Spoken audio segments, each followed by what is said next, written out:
সুমনদা নমস্কার। নমস্কার। যে বিষয়ে যাব আজকে, কিন্তু অধীর বাবু একটি কথা বলেছেন লালগোলায়। তিনি বলেছেন তৃণমূলকে ভোট দেওয়ার থেকে বিজেপিকে ভোট দেওয়া ভালো, বাঞ্ছনীয়। কিভাবে দেখছেন বিষয়টাকে? খুব কুৎসিত, নোংরা বিজেপির আইটি সেল এবং তাদের সহযোগিতায় আগে এবং পরের বক্তব্যকে ডিলিট করে দিয়ে একটা স্টেটমেন্টের একটা পোর্শনকে তুলে নিয়ে তৃণমূল এই মুর্শিদাবাদ জেলাতে মেরুকরণের খেলা খেলতে চাইছেন। কারণ শুধু বহরমপুর বা মুর্শিদাবাদ লোকসভা কেন্দ্র নয়, এখন তো মনে হচ্ছে জঙ্গিপুর লোকসভা কেন্দ্রেও তৃণমূল কংগ্রেস কোনো দাগ কাটতে পারবে না। তাহলে মমতা বন্দ্যোপাধ্যায়ের পুরনো কি খেলা? সংখ্যালঘু ভোটগুলোকে নিজের পক্ষে কনসলিডেট করা। সেই জন্যে অধীর বাবু এবং তার বক্তব্যকে কালিমালিপ্ত করতে বিজেপির আইটি সেলের মদত নিয়ে এই তৃণমূল কংগ্রেসের আইটির ছেলেরা এই নোংরা ঘৃণ্য খেলায় মেতেছে।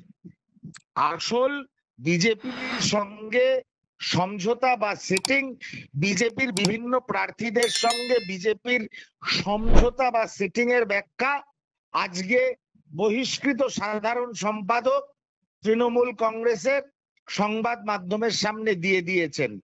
সেই জন্য যখন দলের লোকেরাই স্বীকার করে নিচ্ছে যে বিজেপির সঙ্গে তৃণমূলের নেতাদের সিটিং রয়েছে, তাই তারা জেলের বাইরে আছে, এরপর আর নতুন করে আমার তো ব্যাখ্যা দেওয়ার কোনো প্রয়োজনই নেই। কিন্তু বিজেপির তরফ থেকে বলছেন যে বিজেপির ভোট কাটার জন্য এই স্ট্র্যাটেজি বা এই ধরনের কথা বলছেন অধীর বাবু। তা আপনার বিজেপির কেন হঠাৎ মনে হলো একটা সাম্প্রদায়িক শক্তিকে ভারতীয় জাতীয় কংগ্রেস বা তাদের সহযোগী রাজনৈতিক গোষ্ঠী বামফ্রন্ট এরকম একটা বিনাশকারী শক্তিকে সমর্থন করার জন্য ভোটের ময়দান থেকে সরে আসবে? কংগ্রেস কি পরিযায়ী দল পশ্চিমবঙ্গে? ভারতীয় জনতা পার্টি পরিযায়ী দল। ওদের এখানে বাসা বেঁধে দিয়েছে মমতা বন্দ্যোপাধ্যায়। কংগ্রেসের তো সরে আসার কোনো কারণ নেই। কংগ্রেস তো বিজেপি এবং তৃণমূলকে প্রতিহত করার চেষ্টা করবে প্রতি মুহূর্তে, এটা তো খুব স্বাভাবিক ব্যাপার। বিজেপির কেন মনে হলো বিজেপিকে আমরা অত্যন্ত ভালোবেসে আমাদের রাজনৈতিক পরিষদ তাদের জন্য ছেড়ে দেবো? এটা একটা বোকা প্রশ্ন বা বোকা চিন্তা ভাবনা ভারতীয় জনতা পার্টি। আরেকটি বিষয়ে যাব। আজকে অধীর রঞ্জন চৌধুরীকে দেখা গেল কিছুটা মেজাজ হারাতে এবং রীতিমতন সংবাদ মাধ্যমের বুম ঠেলে ফেলে তিনি রীতিমতন ক্ষেপে গেলেন সংবাদ মাধ্যমের উপরে। দাদা, লালগোলাতে আপনি বলেছেন যে তৃণমূল ওনাকে না, দাদা লালগোলাতে আপনি বলেছেন যে তৃণমূল না থাকে সেখানে বিজেপিকে যেতে হবে, কি বলবেন দাদা? দাদা কি বলবেন? যা বলেছি আমি কিভাবে দেখছেন বিষয়টাকে? দেখুন, মাননীয় অধীর রঞ্জন চৌধুরী প্রদেশ কংগ্রেস সভাপতি, সারা বাংলার কংগ্রেসের প্রচার চড়াই উতরাই, ওনাকে বিভিন্ন ভাবে রাজনৈতিক ভাবে উত্তপ্ত করা একটা মানুষ মেজাজ হারাতেই পারেন। কি কারণে, কোন প্রশ্নের প্রেক্ষিতে বা কি আচরণের প্রেক্ষিতে উনি বোম ফেলে দিয়েছেন আমার জানা নেই, এবং ওনার কোনো কাজের প্রশংসা বা সমালোচনা করার মতন ধৃষ্টতা আমার মতন প্রান্তিক কর্মীর নেই। তবে আপনি যখন বলছেন কোনো ঘটনা হয়তো ঘটেছে, সেটা আমি বলতে পারবো না। তবে অধীর রঞ্জন চৌধুরী যে প্রতিনিয়ত প্রতিদিন বসে সাংবাদিক বন্ধুদের সঙ্গে মিলিত হন, সেটা কলকাতা হোক বা বহরমপুর হোক, সে কারুর ওপরে যদি অসন্তুষ্ট হয়ে থাকে, এটুকু জানবেন এমন কোনো কথা ছুড়ে দেওয়া হয়েছিল তার প্রতি, যেটা নিশ্চয়ই কংগ্রেসের জন্য তথা অধীর রঞ্জন চৌধুরীর জন্য সম্মানজনক নয়। সুমন বাবু, তাহলে কি বলছেন যে সংবাদ মাধ্যমের মানে এখতিয়ার রেখে প্রশ্ন করতে হবে? মানে সংবাদ মাধ্যমের কি না, ফ্রিডম নেই প্রশ্ন করার? সংবাদ এখতিয়ার রেখে মাধ্যম তো প্রশ্ন করবে, সেটা কোনো নেতা বা কোনো রাজনৈতিক দলের ভালো লাগতেও পারে, ভালো নাও লাগতে পারে। তার মানে ভালো না লাগলে কি সেই প্রশ্ন করার এখতিয়ার থাকবে না, বা তারা কি সে জবাবে খেপে যাবেন? অবশ্যই সংবাদ মাধ্যমের এখতিয়ার আছে প্রশ্ন করার, সংবাদ মাধ্যম নিশ্চয়ই প্রশ্ন করবেন। তবে সংবাদ মাধ্যমকেও কাকে প্রশ্ন করছি এবং শালীনতার সীমারেখাটা মাথায় রেখেই প্রশ্ন করতে হবে। প্রতিটি প্রফেশনের একটা সীমারেখা থাকে, যদি সীমারেখা আপনি অতিক্রম করেন তখন রিটালিয়েট মানুষ করবে, এতে আশ্চর্য হওয়ার তো কোনো কথা নেই।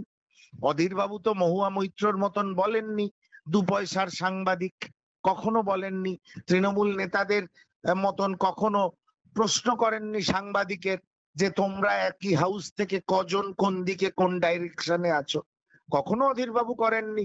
অধীর বাবু কোনোদিন বাদ বিচার করেননি যে আমি এই হাউসকে এন্টারটেইন করব, এই হাউসকে এন্টারটেইন করব না। সেই অধীর রঞ্জন চৌধুরী যখন উত্তেজিত হয়ে পড়েছেন, বুঝতে হবে যে নিশ্চয়ই সেই সাংবাদিক বন্ধু হয়তো এমন কোনো কথা বলেছিলেন যেটা তার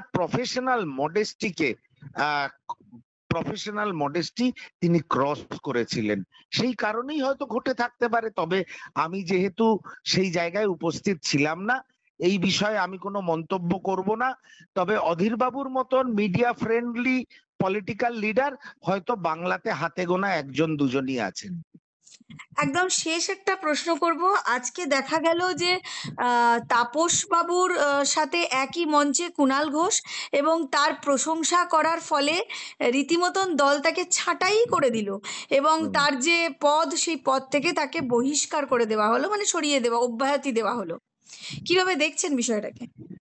না, কোনোভাবেই দেখছি না। বিষয়টা হচ্ছে অনেকদিন ধরেই অভিষেক বন্দ্যোপাধ্যায় এবং মমতা বন্দ্যোপাধ্যায়ের মধ্যে দলটা আড়াআড়ি ভাগ হয়ে রয়েছে। অভিষেক বন্দ্যোপাধ্যায়ের হয়ে প্রতিনিধিত্ব করেন কুণাল ঘোষ। খুব স্বাভাবিক, অভিষেক বন্দ্যোপাধ্যায় চান যারা মমতা বন্দ্যোপাধ্যায় বা তার কন্টেম্পোরারি লিডারশিপ এখনো রয়েছেন তৃণমূল কংগ্রেসের মধ্যে, তারা দল থেকে বেরিয়ে যাক বা দলে তারা মার্জিনালাইজ হয়ে যাক। খুব স্বাভাবিকভাবেই কলকাতা উত্তর কেন্দ্রের সুদীপ বন্দ্যোপাধ্যায় তেমনই একজন নেতা যারা মমতা বন্দ্যোপাধ্যায়ের কন্টেম্পোরারি, অন্তত বয়সের আশেপাশে বা মমতা বন্দ্যোপাধ্যায়ের থেকে বয়সে বড়। এই শ্রেণীটাকে অভিষেক বন্দ্যোপাধ্যায় মার্জিনালাইজ করতে চায়। এবার মার্জিনালাইজ করার তো একটা প্রক্রিয়া আছে, একটা রাজনৈতিক প্রক্রিয়া আছে, কিছু ন্যারেটিভ আছে। সেই ব্রিফটা কুণালদা নিয়েছেন, কুণাল ঘোষ ভাইপোর হয়ে সেই দায়িত্বটা নিয়েছেন, সেটা উনি করছেন, আর তার ফলস্বরূপ ওনাকে কিছু ভুগতে হবে, সেটা উনি ভুগবেন। এটা একদম একটা সাজানো চিত্রনাট্য, এটার জন্য উত্তেজিত হওয়ার কোনো কারণ নেই। এবং সুদীপ বন্দ্যোপাধ্যায়কে তৃণমূল কংগ্রেসের একটা শ্রেণী দুর্নীতিগ্রস্ত মনে করেন, রোজভ্যালি কাণ্ডে চার্জশিটেড একজন অ্যাকিউজড মনে করেন। সুদীপ বন্দ্যোপাধ্যায় কে হারাতে চান তৃণমূল কংগ্রেসের একটা শ্রেণী, যার মধ্যে আমার ধারণা প্রাক্তন মুখপাত্রও রয়েছেন, এতে কোনো সন্দেহের কারণ নেই। এটা সাজানো চিত্রনাট্য। এই আজকে সারাদিন যে নাটক হলো, এটা একদম ডাইরেক্টেড বাই বাংলার ভাইপো। অসংখ্য ধন্যবাদ সুমনদা, ধন্যবাদ। অসংখ্য ধন্যবাদ।